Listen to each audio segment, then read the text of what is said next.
చాలా మంది ఆనందం ఎలా వస్తుందంటే బాగా డబ్బు సంపాదిస్తే వస్తుందంటారు. బాగా డబ్బు ఉన్న వాళ్ళు ఎవరినైనా మీరు చూడండి, వాళ్ళు ఎవరు ఆనందంగా లేరు. వాళ్ళని కనుక్కోండి, ఆనందంగా ఉన్నారేమో. కనీసం రెండో పూట తిండి తింటలేదు, చపాతీలు తింటారు. దిక్కుమాలిన బతుకంటే అది కూడా ఒకటే చపాతీ, అందులో రెండోది ఉండదు, బరువు పెరుగుతాడు. చట్నీ ఉండదు, బీపీ వస్తుంది. షుగర్ వేసుకోడు, ఎందుకని ఈయనకి షుగర్. ఇంకెందుకది ఒక చపాతీ కోసం 100 కోట్లు సంపాదించాడు, సిగ్గులేకపోతే సరే.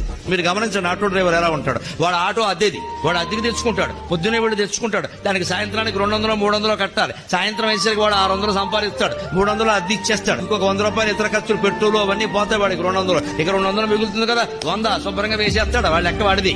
వేసేసి ఇంటికి వెళ్ళి 100 ఇస్తాడు. చంపేస్తాను, పులుసుకో 2 పెట్లు ఎంత చంపేస్తానంట. వాడు పెళ్ళ మహాపతివ్రత, వాడు చెప్పినట్టు వింటుంది. కూర భోజనం వాడు తినేస్తాడు. బయట నులక మంచం వేసుకుంటాడు, నెక్కరేసుకుంటాడు, నోట్లో సిగరెట్ ఎట్టుకుంటాడు. రావో ఈ చందమామ అని పాట పాడతాడు.